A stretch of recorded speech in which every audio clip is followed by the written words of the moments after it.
Without further ado, please welcome my new friend, Jason Stanley.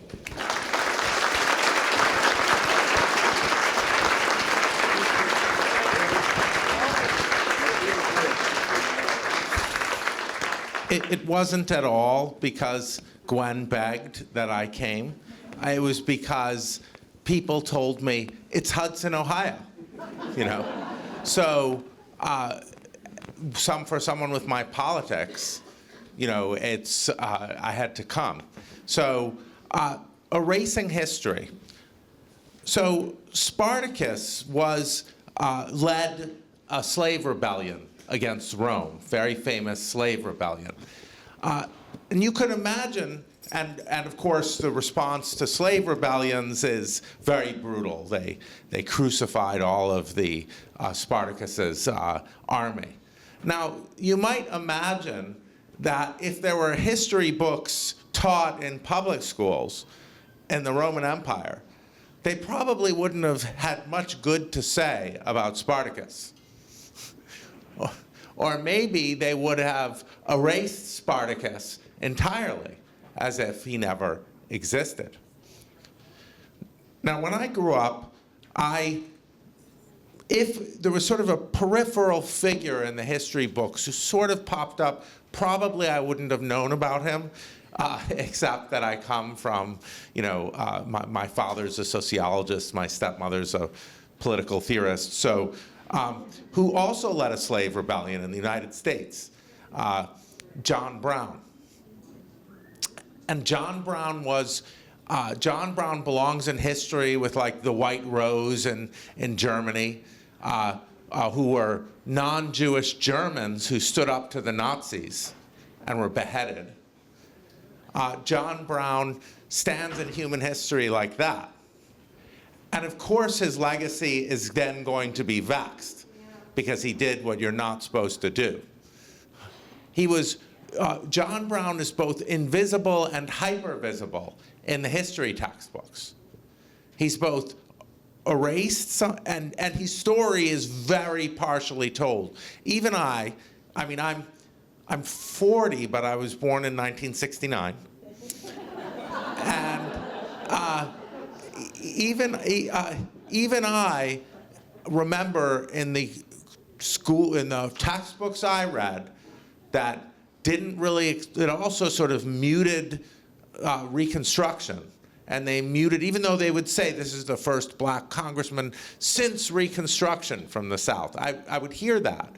But my history books didn't really explain that, what that meant.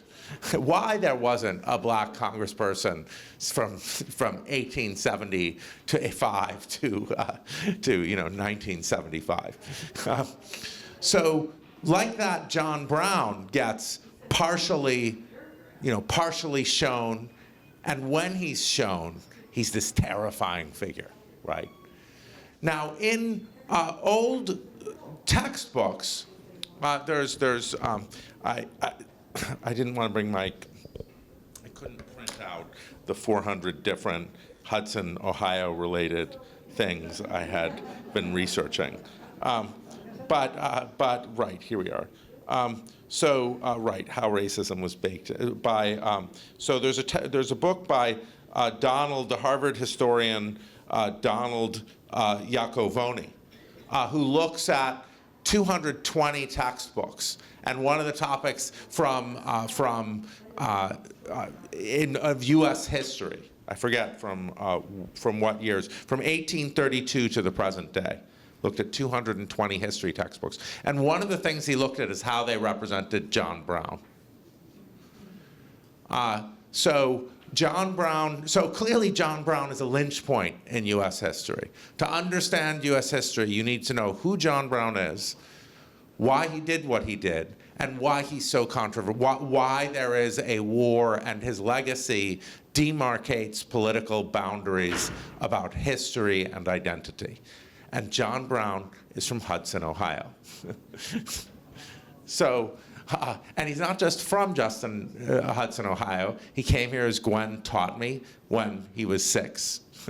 And he always returned here. And this town was founded by abolitionists.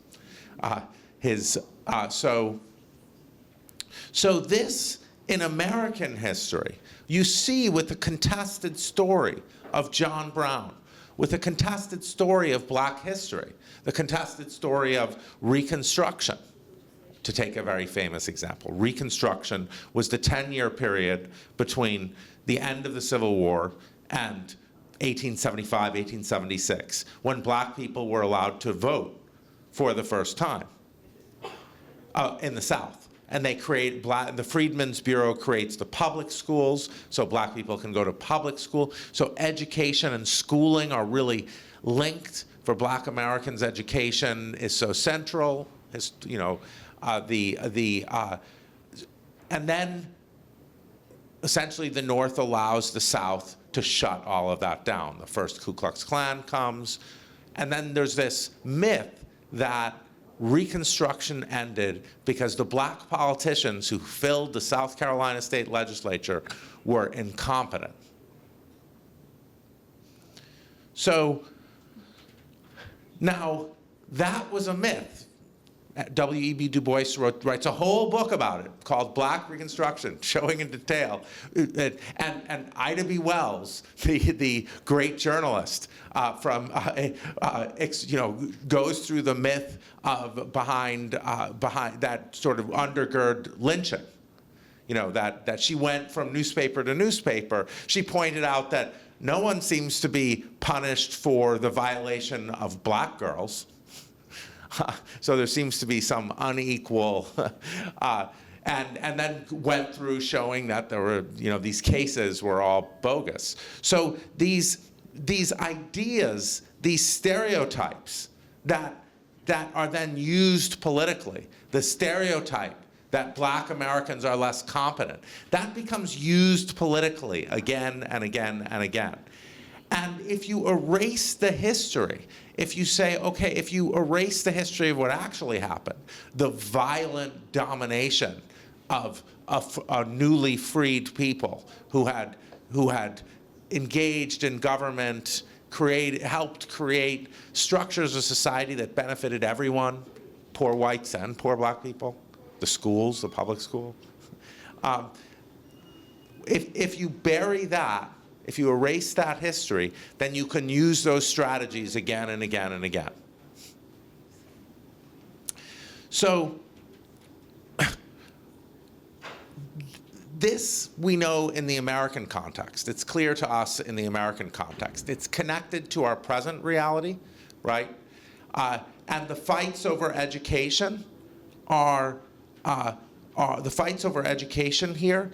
I wrote this book trying to explain why authoritarianism always involves fights over education, like when democracy is being attacked.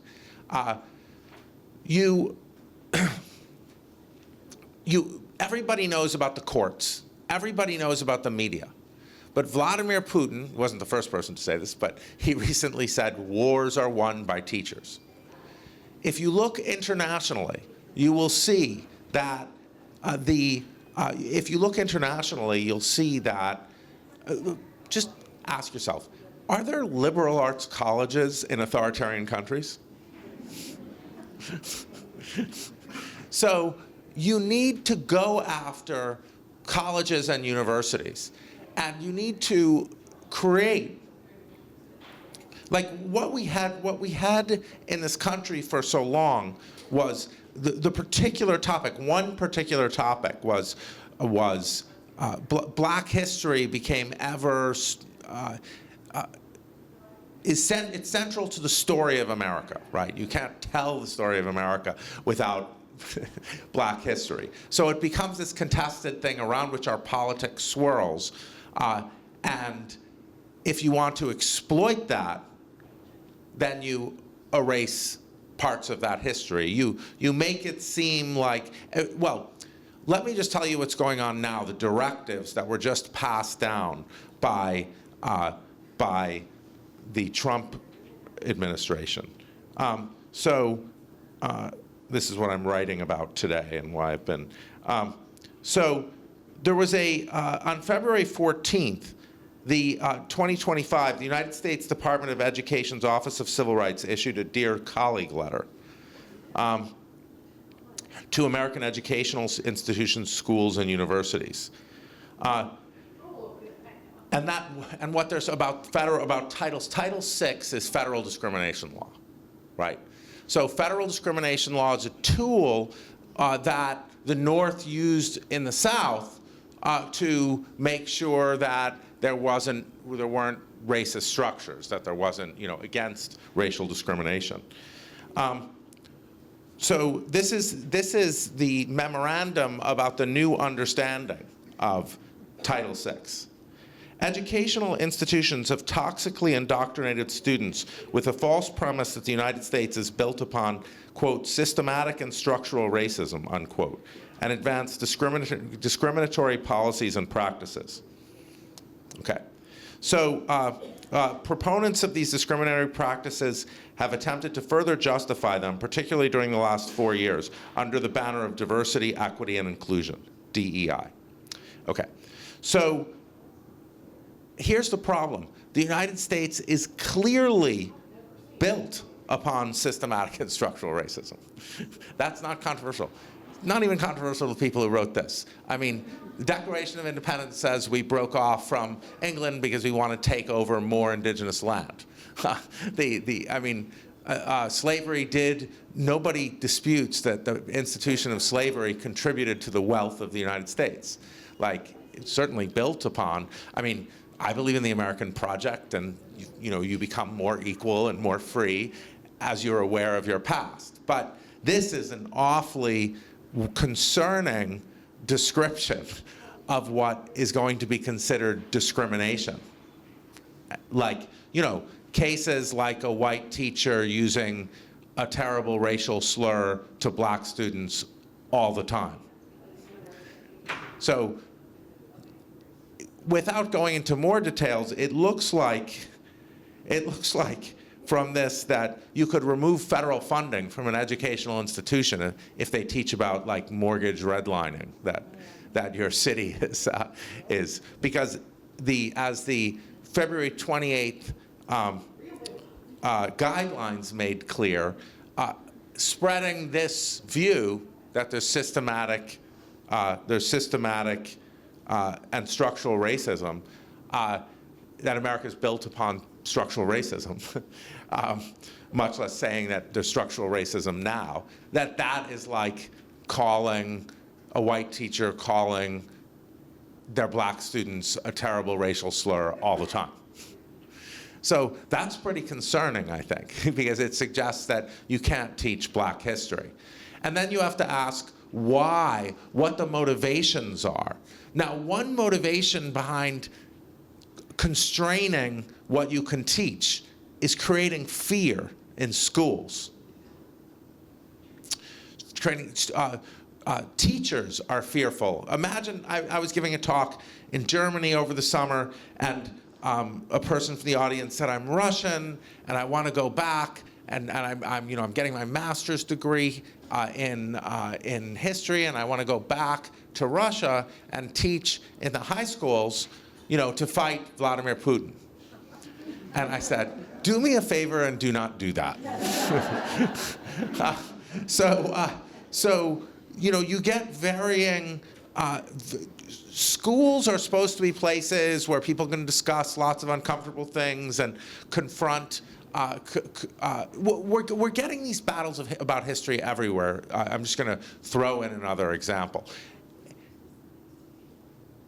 History is always going to be contested. It's always the story about each country. But when you get a certain form where, especially when the laws start cracking down on completely reasonable, if not true, aspects of history, that tends to be pretty authoritarian. Like in China, you can't teach about Tiananmen Square for obvious reasons. So now there might be Germany, a country where I am as a child of 2 Holocaust survivors, often present, like I am in the United States, there's this very quickly, the battles about critical race theory here, about teaching black history essentially, went over there, predictably. With AfD running not just on a harshly xenophobic campaign, but running to end Germany's campaign of feeling badly about its past. So there's too much to say about that topic, but to me, as someone, as someone balanced between the countries, I could see the dialogue that was happening. German democracy is based on, the German Secret Service regards AfD as an anti-democratic party allied with Russia.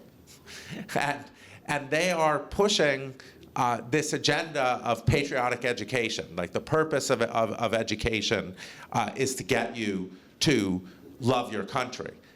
Now, an education system, and that is explicitly what we're being told here. What we're being told here, obviously that's Russian education, obviously that's Hungarian education right now. And what we're being explicitly told here is that Linda McMahon said the last act we're going to do is, in the Department of Education, is impose patriotic education. Now, patriotic education, every country studies its own history more than it studies the histories of other countries. That's fine. In Norway, you learn more about Norway, and you should learn more about Norway than you learn about Luxembourg. Because a democratic country is a bunch of people who come together and talk about how they're going to live, make policy together, discuss about a common past. And so they have to have a common history of discussion and what happened, which groups got treated poorly, which groups, what are the possibilities for the future. Russia has too few of that to really sustain a democratic spirit. So patriotic education is not about that. Patriotic education is getting you to regard your country. Now, I don't want to get into disputes about is there an acceptable patriotic education. Maybe there is, but being told, having your country simply be glorified, having the purpose of the education system to glorify your country, much less saying that universities shouldn't be in the business of criticizing the national ideology. At that point, you have to wonder, then you're getting this, whether you're being forced to absorb this kind of one-dimensional story that you can associate, that we associate with authoritarian countries, where the leader is great, the country is great, criticisms of the country are treason, getting the country to confront its own past is betrayal. Now, what I'm trying to do in my work, looking at lots and lots of countries, Ukraine is a major example. Russia and Ukraine are major examples for me, because I took a permanent position in Kyiv in August 2023, and I'm there multiple times a year, and taught this material there. But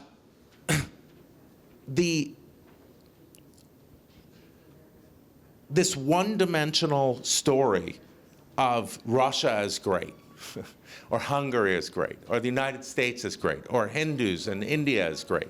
This one-dimensional story always seems to go with toppling democracy. And it kind of makes sense, right? Because if you look in your mind, think about North Korean education. Thank you. I think I finished. I was told to wrap up by 7. Oh, wait, I have 5 more minutes. Let me talk a little bit about projects, about essentially resistance when this happens. First of all, a source of resistance are always the universities, right? The universities were sources of resistance in Vietnam. They're the places where anti-war protests happened.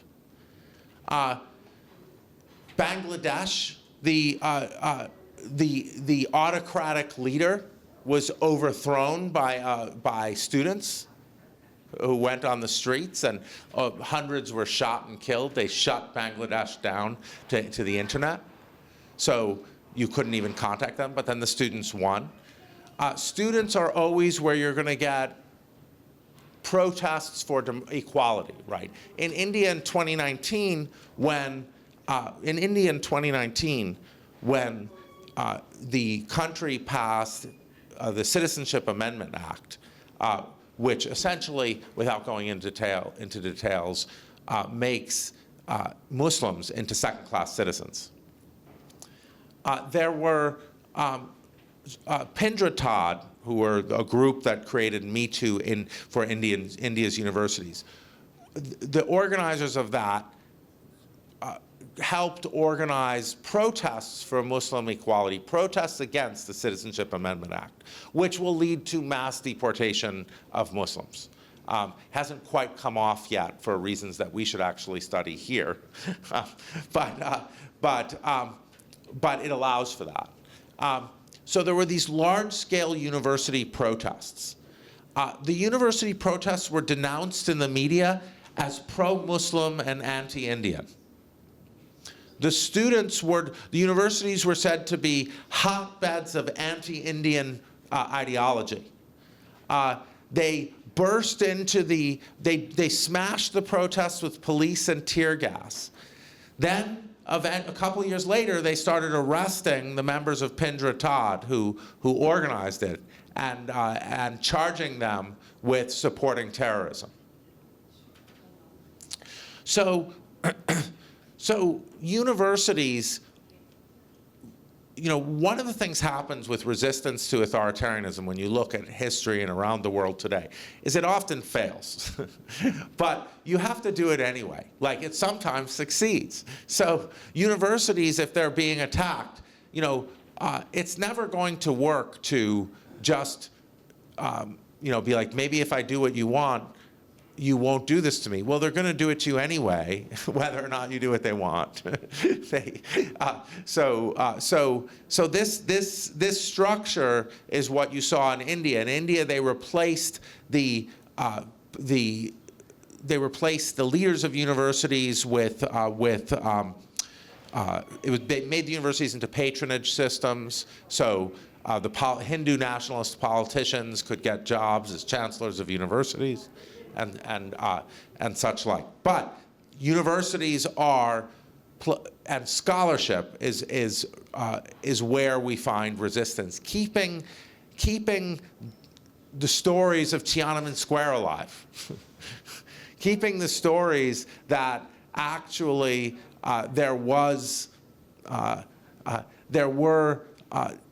the villages that in Israel that look like they were founded by, in 1948. Many of them were founded much earlier and had Arabic names. So it wasn't like there was nothing there. So, and then there was a movement in Israel by my colleague Hanan Haver, he is a scholar of Israeli literature, to put the original Arabic names on the street signs, highway signs, for those towns and villages. So that's the kind of a Stolpersteine in Germany. You know that a project of reclaiming history, so sources of, these sources of universities, scholarship, critical thought that can inform reclamation projects. Hanan Haver is a professor. He worked with Palestinian professors to find out what these places were called originally. You know that these projects are successful when they start being attacked politically. So the AfD wants to remove the monument to the murdered Jews of Europe in the center of Berlin. Because they say, what other country puts a monument to their loss and humiliation at the center of their capital city? So that's how you know Peter Eisenman's memorial, which at the time everyone was like, what the hell are a bunch of like stones sticking up supposed to symbolize? You know it's successful.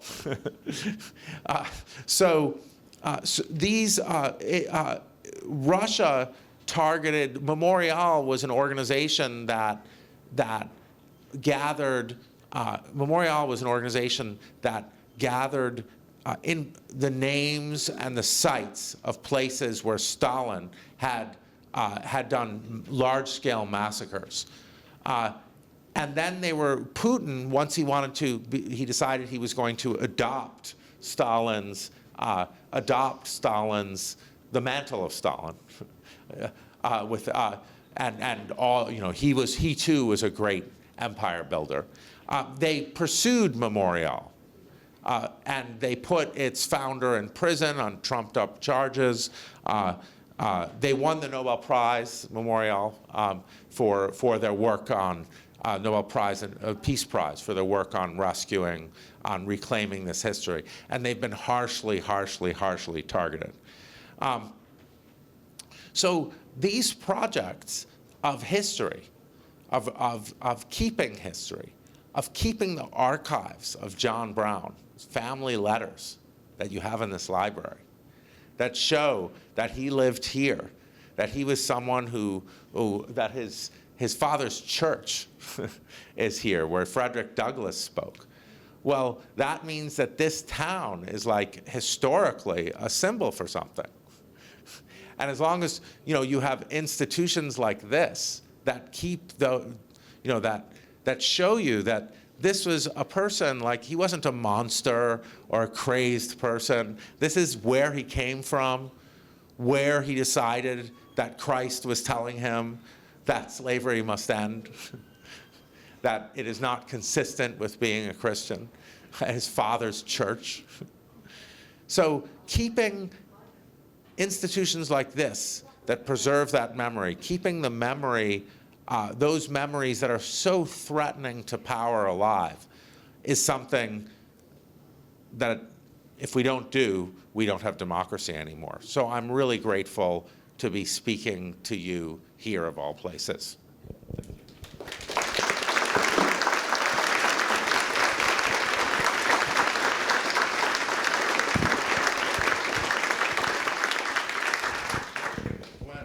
I'm here. How should we do questions? What we're going to do is questions. I'm going to walk down this very tiny aisle. If you have a question, I'll hand you the mic. Please, I beg of you, don't go on forever. We only have a short, limited time. Get to your question and let him answer it. How is Yale handling the DEI threats? Yeah. The faculty are very, I would say, the thing is, I'm in the faculty senate. I've been on the faculty senate for years. The scientists a few years ago started alerting us to the fact that one among them had been targeted for having connections to China, when that scientist totally had not, it was just like simply working with China. And I think we humanists didn't really realize that was a political thing. Now I think both the scientists were like, oh, they're attacking critical race theory. What does that have to do with us? Now that the line was supposed to be, as long as we just say we do science and medicine, we'll be good. But now everybody sees that it's the institutions they're going after. They're going after the federal workforce. They're going after the institutions like so it's not going to be. So I think that faculty across the political spectrum it's true, there are not many Trump supporters in the physics department at Yale or the math department at Yale. There aren't. So if you try. There are principal Trump supporters I know who voted for him because we had different beliefs about what that meant. And that's totally fine, and the future is not written in stone. But they are attacking our universities, and those are just our workplaces. And I don't care who would be doing it or what their views. We have to have solidarity. And I think the faculty are having solidarity, and the administrators are figuring it out. We haven't done what Columbia did.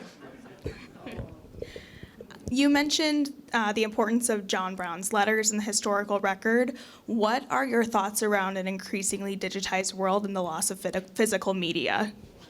yeah, there'll be no archives for the rest of us, right? It's shocking. I mean, you won't be able to. No one's going to keep my emails, and then there's like 70,000 pictures of my kids. So who's going to want that archive? So it's just a radical epistemological change, right? And now that we can fake things, it's weird because it used to be that the difference between a picture and a painting was like you couldn't use a painting in a court of law. Look, got them dead to rights. But now you can't use photos in a court of law either. So right, these are radical epistemological changes. Obviously, I'm on the side of tradition. Do scholars have an agreed-upon definition of what a fascist is, the political movement? And does Russia fall into that, and does Trump fall into that? No, yes, yes.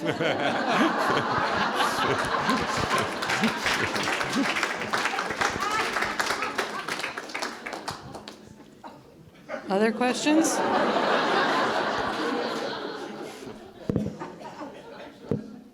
Hang on, I got to get toward the front. I'll come all the way up and start again. So given no, yes, yes, if we're not in a university, what do we do? I mean, our senators, no offense, our senators are useless. Congress is useless. I wrote a letter to John Roberts. I don't know. This is your field. My field is telling you the problem. It's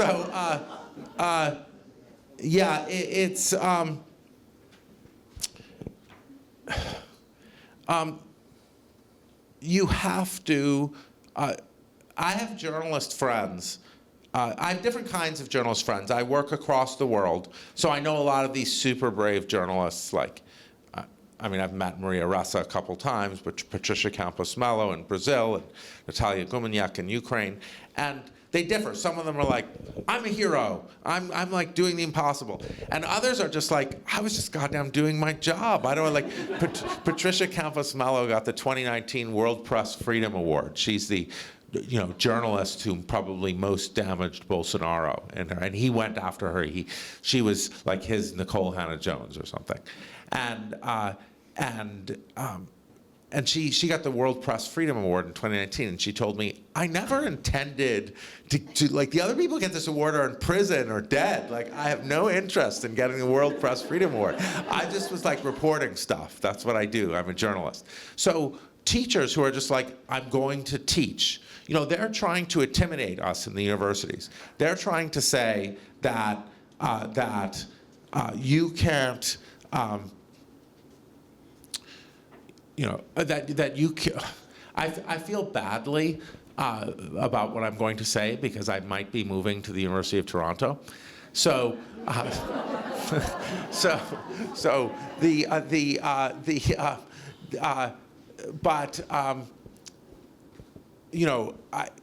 think the right advice is to. I'm testing the response to that comment. So it's tricky for me to talk about resistance if I'm like, if I'm.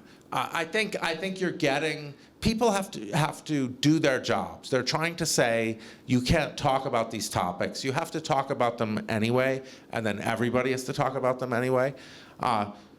Which isn't to say it isn't, an extreme time. But look. There are, India, we can look at multiple cases around the world of encroaching authoritarianism. Brazil sort of gets saved by its courts. As you say, that might not happen here. So the media, if you keep a free media, now I say this, if, my friends and family members who support Trump believe that he's not going to do the things that I see him doing. So, and they admit that if I'm right, it's bad, but they think I'm not right. So if that's so, then everybody just should speak freely. And then if they get punished, it will prove me right. I mean, so everybody has to just speak freely, and if this is really a democracy and fine, then everybody should be able to speak freely. So, but that doesn't mean that it's not going to be very hard with the extreme nature of what we're seeing. We got one here. Okay. I'm glad you mentioned Reconstruction, because I went to school as a kid in Maryland, of all places, and went to school at Roger B. Taney Junior High School, who was the author of the Dred Scott decision and all that good stuff. And the history of Reconstruction has totally been erased. Yeah. I read a book called Wilmington's Lie, because I was in the Marine Corps for 22 years, and I lived near Wilmington, North Carolina. And it was about the white takeover of Wilmington, North Carolina by force of arms from duly elected black officials.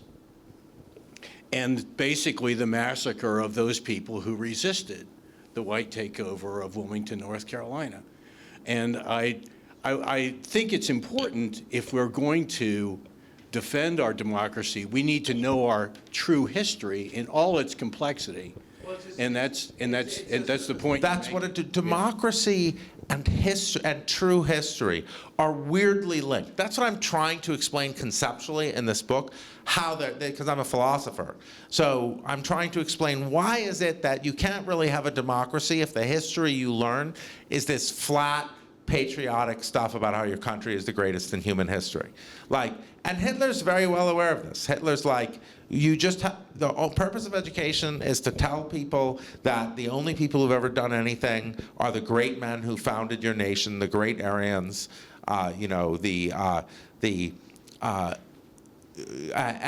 glorify them, represent yourselves as the successors to Greece and Rome, which, frankly, I was also told that the country I was living in was that. So, yeah. I mean, but, Germany gets, one of the reasons I think they're going after Germany so hard is because Germany was such a healthy democracy for so long, and its health was due to an definitely imperfect facing of its past, but a facing of its past nevertheless. Like, no one, I went to high school in Germany, and no one in Germany in the mid-'80s, even though their grandparents were Nazis, and they loved their grandparents, and they lived next door. I got to meet them, which was awkward at best. Nobody would praise the Nazis. Nobody would say, well, at least we took a lot of territory in World War II. And then they had a whole ways of talking that were banned, like the ways the Nazis talked. But now they're trying to roll that back, because if they can roll that back in Germany, then they can say, hey, that's like the world's model for that. So let's take that down. Are government monies into the university kind of a Trojan horse? Is what? Say that again? Government money coming into universities dangerous? Oh, you mean in the current situation? Yeah.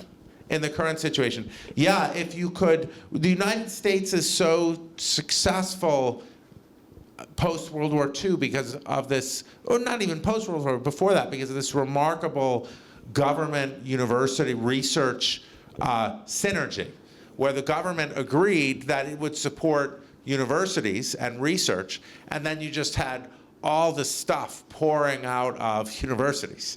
And so medical research, that is then, government. So then the United States becomes this country that's a center for this, and a center for the world's greatest universities, where people can,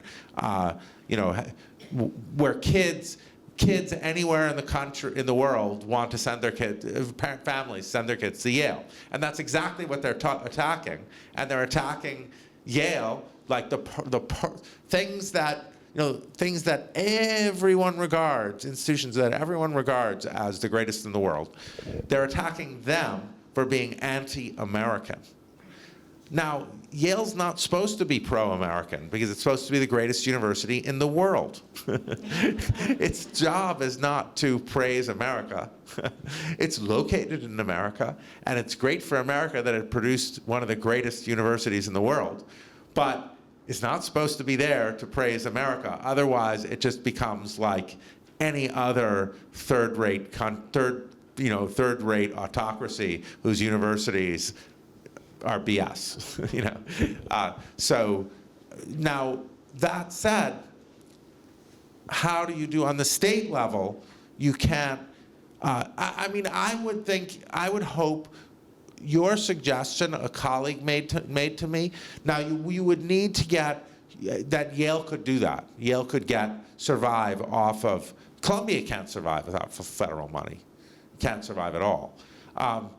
Yale, you'd have to use your endowment to pay all the student loans. You'd have to, that would be nothing for Yale, but you'd have to make up billions of dollars a year, like probably between $1 and $2 billion in federal funds. Science, Yale is the 4th largest medical system in the country. You know, like the medical public, I think they want pharmaceutical companies to do everything, something like that. So if you want to preserve the public-private, the university federal system of interchange that has made this country's research structure and higher education structure so great, it would be tough to boycott federal funding. Because you don't want to like grant that to them. We got another one back here. Hi, thank you for coming. We have a unique, well, not unique, we have a problem in Ohio that our situation is sort of doubled down because in our legislature right now is Senate Bill 1, which even though citizens, over 800, spoke out against that, limiting higher education all the ways the federal government is doing, and like 12 people testified it was okay, it was immediately passed and sent to the House, and it's right now has had hearings, again, with overwhelming citizens going against it. So I guess my question is, when you are fighting on 2 fronts, and hopefully you're not fighting also in your local community, you know, also, what can we do for resistance when people clearly are using the democratic process, but it's not effective because of the way our state is gerrymandered and found unconstitutional and all those other unconstitutional issues? We have a really great ACLU of Ohio, but there's only so much that can be done and the courts are slow.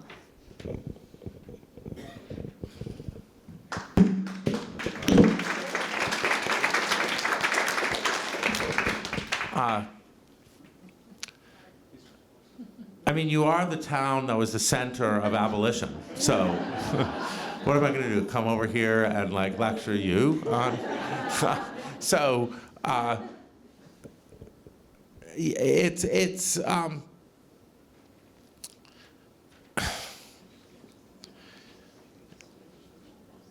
getting increasingly harder and harder. That is. I mean, the federal funding is going to be removed, has been removed from organizations and institutions that are central to democracy. They've gotten a lot. It's been really hard. They're going to, in every authoritarian takeover, they go after the NGOs. They go after the nonprofits. So Orban did it, Putin did it, Orban did it. That's like the next target of the nonprofits. So you have to volunteer, replace in the nonprofits what they're losing in federal funding with volunteer work. You have to keep them going. Democracy is a practice. It's something you do. It's not a result. So practice democracy. And it's not like it's gone or it's here. Especially in this country, we know it goes like that. We've been talking about Reconstruction, right? So on a very local level, your question can also be taken less in this gigantic way that to which I'm responding, but on a very practical level on the local. I mean, I suppose what I'm seeing in New Haven, for instance, is that huge loss of federal funding by nonprofits that deal with, say, immigration, and and the big immigration crackdowns are coming up. So we can already, yeah. So I was in Jackson Heights, Queens the other night, and it was Saturday night in the main boulevard, one of the main boulevards, and it was like empty, and there were 4 NYPD officers on each corner. However, preparing for the mass ICE raid that's coming. And Adams is, of course, a collaborator. But I was with someone who was involved in organizing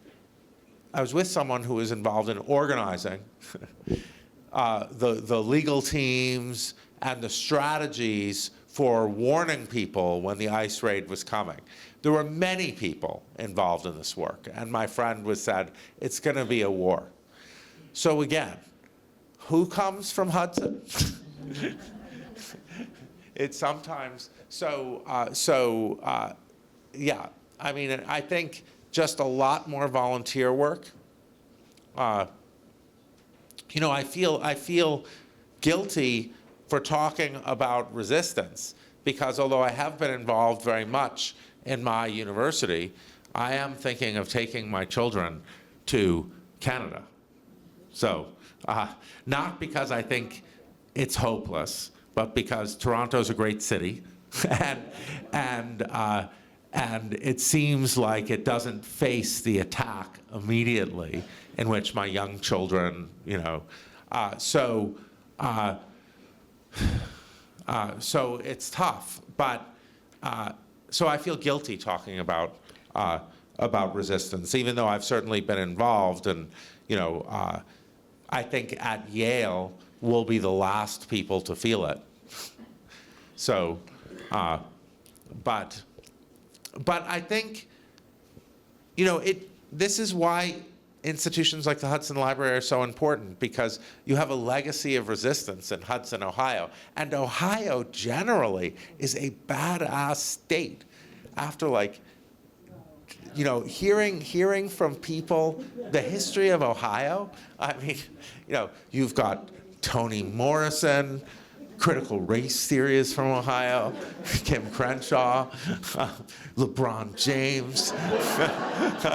Like, you know, but the Quaker history, the abolitionist history, John Brown is from Ohio. Like, so you know, you have this history to draw on, and then there are these, you know, it's not like there are these up and downs, because we make the up and downs. So it's a time where more people have to be involved in democracy, which is what Dewey and de Tocqueville said was so great about this country, that people do get involved in democracy. Okay, so listening to all of what you just said, my thoughts ran a million different directions, but I think most of us are in this room because we feel a strong need to do something, but we don't see leadership that has stepped forward to say, okay, this is our pathway. We know that Project 2025 took years. It's been years in the making, and the Republican control of Ohio has also been years in the making. And so it's like, what do we do? Where has been the thought on the other side that this moment was coming, and preparation for this moment? Yeah, I was thinking the other day, I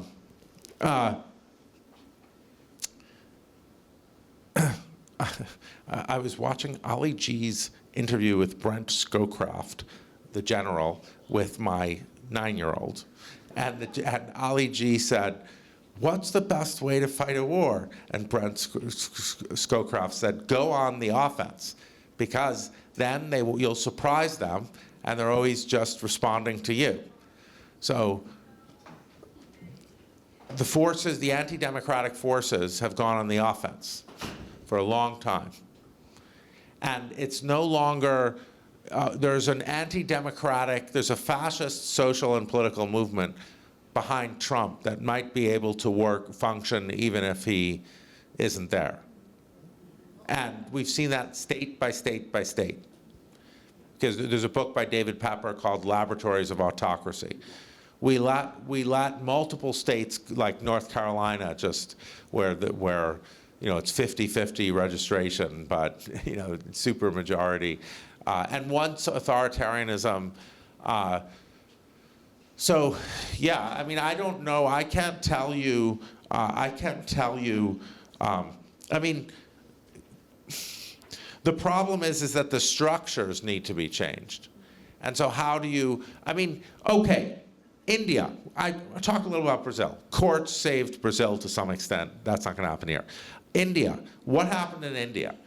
In India, so they set up the laws so you could deport like 100 million Muslims to Bangladesh under the guise of saying they're illegal immigrants. So the laws are like that in India, the National Registry and the Citizenship Amendment Act. And they built giant detention camps. But it hasn't happened. So why hasn't it happened? Federalism. Each state has a lot of power. And so the people would just be like Italy in World War II when they were told to send their Jews to concentration camps. They're like, maybe not. So we can leverage our communities. I think there's going to be a time where people maybe realize that democracy is a valuable thing. Ukraine did. I don't know how we can leverage political power. If there's enough political power, use of the media, that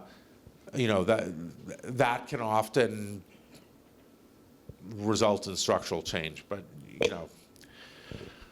I wish I had answers for what is a very difficult moment, other than there have been difficult moments before. So I need to cut this off.